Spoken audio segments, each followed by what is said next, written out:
ప్రభునందు మాకు అత్యంత ప్రియులైన దేవుని ప్రజలందరికీ యేసుక్రీస్తు వారి ఉన్నతమైన శ్రేష్టమైన పూజింపదగిన నామం పేరిట హృదయపూర్వకంగా శుభాభివందనాలు తెలియజేస్తున్నాను. యెహోవా మీ మధ్య అద్భుత కార్యములు చేయును అని యెహోషువ గ్రంథంలో రాయబడిన రీతిగా దేవుడు మన పట్ల కలిగి ఉన్న ఉద్దేశాలు చాలా గొప్పవి. ఆయన్ను విశ్వసించిన వారి జీవితాల్లో, ఆయన యందు నమ్మకం ఉంచిన వారి జీవితాల్లో దేవుడు అనుదినము అనేక ఆశ్చర్య కార్యాలు, అద్భుతాలు జరిగిస్తున్నారు. రాజమండ్రి క్రైస్ట్ వర్షిప్ సెంటర్ నుండి మరియు జాన్ వెస్లీ ఇంటర్నేషనల్ మినిస్ట్రీస్ నుండి మీ అందరికీ కూడా శుభాలు ప్రకటిస్తూ, దేవుడు మీ అందరి జీవితాల్లో తన కృపా సమృద్ధిని కుమ్మరించాలని పట్టుదలగా ప్రతిరోజు మీకోసం ప్రార్థన చేస్తున్నాను. ప్రతిరోజు ఒక వాగ్దానాన్ని మనం ధ్యానం చేయడం ద్వారా దేవునికి మరింత దగ్గరగా రావడానికి ప్రభువు కృపను అనుగ్రహిస్తున్నారు. ఈరోజు వాగ్దానం కోసం మీరందరూ కనిపెడుతున్నారు కదా. పరిశుద్ధ గ్రంథాలు తెరిచి 78వ కీర్తన 14వ వచనాన్ని చదువుకుందాం. Psalm 78 and verse 14.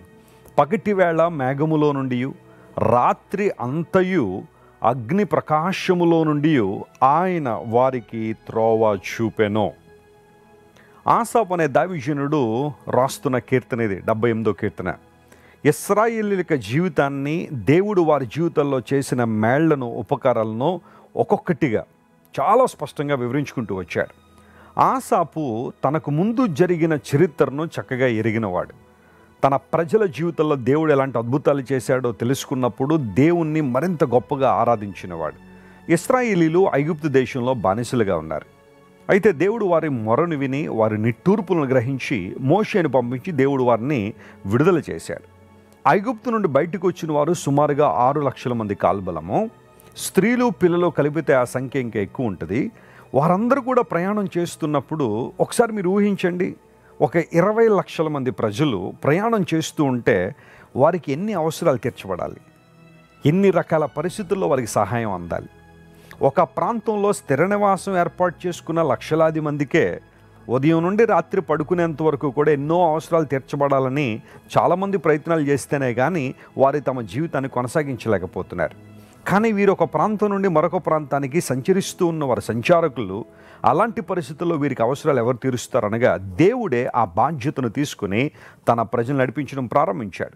చదవబడిన వాక్య భాగంలో పగలు మేఘస్తంభములో దేవుడుండి, రాత్రి అగ్ని ప్రకాశముగా దేవుడుండి వారికి త్రోవ చూపెను అనే మాట బైబిల్లో ఉంది.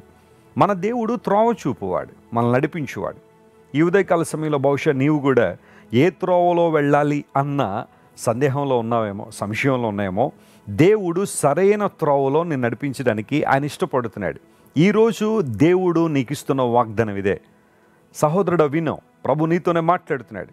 ఎటు పోవాలో తెలియక ఏదో ఒక నిర్ణయం తీసుకుంటున్నావు, అనేక సార్లు ఫెయిల్ అయిపోయినాయి. ఈసారి తీసుకున్న నిర్ణయం ఖచ్చితంగా సఫలీకృతం అవ్వాలని ప్రార్థన చేస్తున్నావు. దేవుడు నీకు సరైన త్రోవను చూపునుగాక.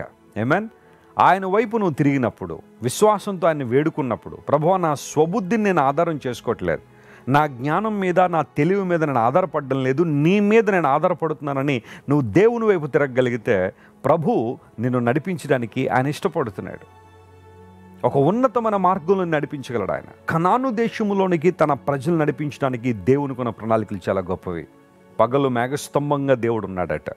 అలా ఉండకపోతే అక్కడున్న భయంకరమైన ఎండకు బహుశా చాలామంది గతించిపోయి ఉండేవారు. రాత్రులు అగ్ని ప్రకాశముగా, అగ్ని స్తంభముగా దేవుడు వారికి త్రోవ చూపాడు. ఈ ప్రస్తావన బైబిల్ గ్రంథంలో చాలా చోట్ల ఉదహరించబడింది.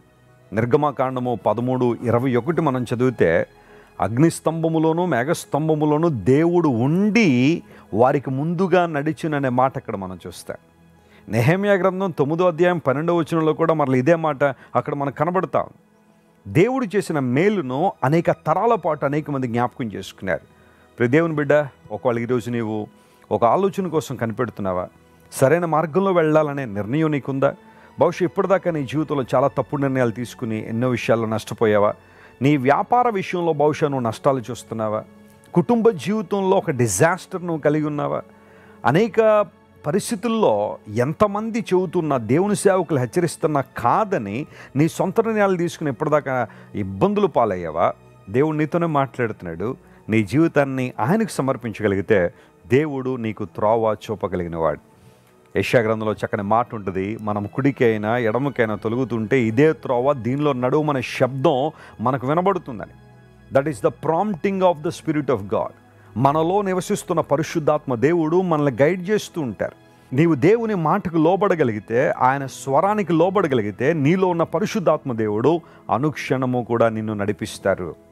ఎక్కడి వరకు అంటే ఆయన నామ మహిమార్థమై ఆయన యొక్క చిత్తము నెరవేర్చినట్లుగా దేవుడు నీకు త్రోవ చూపువాడు.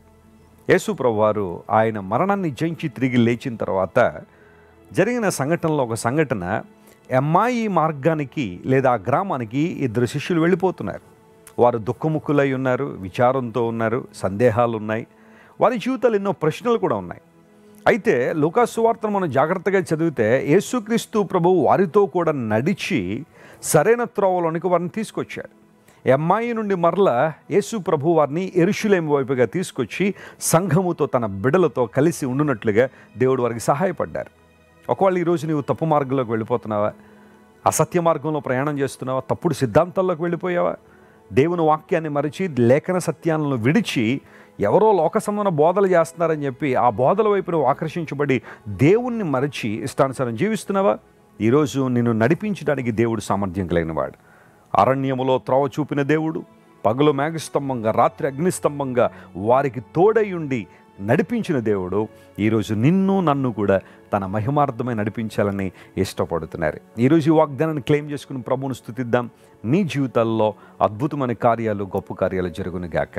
ప్రార్థన చేసుకుందాం. ప్రేమగల తండ్రి, మాకు త్రోవ చూపే దేవుడు నీవు గనుక నీకు వందనాలు. కొన్నిసార్లు మా మూర్ఖత్వాన్ని బట్టి, మా దుష్టత్వాన్ని బట్టి నడిచి ఇబ్బందులు పాలయ్యాం. కానీ నీవు మంచి దేవుడు నాయన, మా కోసం ప్రాణం పెట్టిన దేవుడు, సరైన త్రోవలో మేము నడిచినట్లుగా మమ్మల్ని బలపరిచే దేవుడు గనుక నీకు వందనాలు. మా ప్రియులు ఎవరెవరైతే ఇబ్బందుల్లో, ప్రతికూల పరిస్థితుల్లో ఉన్నారో వారందరినీ మీరు ముట్టి బలపరిచి ఆశీర్వదించండి. సరైన త్రోవలో వారు నడిపించండి. ప్రభువా, విడుదల లేని వారికి విడుదల దాయిచ్చండి, స్వస్థత లేని వారికి స్వస్థత ఇవ్వండి. కావలసిన కృప సమృద్ధిగా ప్రతి ఒక్కరి మీద కుమ్మరించండి. ఘనత మహిమ నీకే చెల్లిస్తూ యేసు నామం పేరిట అడిగి వేడుకొనిచున్నాం తండ్రి. Amen, amen. God bless you, dear friends. Have a wonderful day. Christ worship centre ఓ బలమైన సంఘ ఉద్యమం. కొన్ని సంవత్సరాల క్రితం కేవలం 2తో ప్రారంభించబడిన పరిచర్య నేడు ప్రపంచవ్యాప్తంగా లక్షలాది మందిని ప్రభావితం చేయుచున్నది. రాజమండ్రి, సికింద్రాబాద్, బెంగళూరు, నెల్లూరు, దుబాయ్, బెహ్రైన్, కరీంనగర్, విశాఖపట్నం, గద్వాల్, కొవ్వూరు, మలకపల్లి, శ్రీలంక, భూటాన్, అడ్డతీగల, పాలమూరు, ఒంగోలు, బళ్ళారి, కోరుకొండ, పోతవరం, నల్లజర్ల, వెంకటరామయ్యగూడెం, మచిలీపట్నం, ఇందిరానగర్లతో పాటు అనేక గ్రామాల్లో క్రైస్ట్ వర్షిప్ సెంటర్ ఆరాధనలు జరుగుచున్నవి. వాక్య సంబంధమైన ఉద్యమంలో, పరిశుద్ధాత్మ సంరక్షణలో కొనసాగాలనుకునే ప్రతి ఒక్కరికి మా ప్రేమపూర్వక ఆహ్వానాన్ని అందిస్తున్నాము. రండి, ఆత్మతో సత్యముతో ప్రభువైన యేసుక్రీస్తును ఆరాధిద్దాం. మీరు ఇంతవరకు విన్న దైవ సందేశం మరియు దేవుని సేవకులు చేసిన ప్రార్థన మీకు ఆశీర్వాదకరంగా ఉన్నదని విశ్వసించుచున్నాము. ఈ సందేశాన్ని మీ స్నేహితులకు, బంధువులకు షేర్ చేయండి. మీకు ఏదైనా ప్రార్థన అవసరత ఉన్నచో మా ఫోన్ నంబర్లకు కాల్ చేయండి. దేవుడు మిమ్మల్ని ప్రేరేపిస్తే విశ్వాసంతో సాగుచున్న ఈ పరిచర్యను ప్రోత్సహించండి. మరిన్ని వర్తమానాలు, పాటలు వినుటకు జాన్ వెస్లీ మినిస్ట్రీస్ అను మా యూట్యూబ్ ఛానల్ను సబ్స్క్రైబ్ చేసుకొనండి. ప్రభువైన యేసుక్రీస్తు కృప మీకు తోడైండును గాక.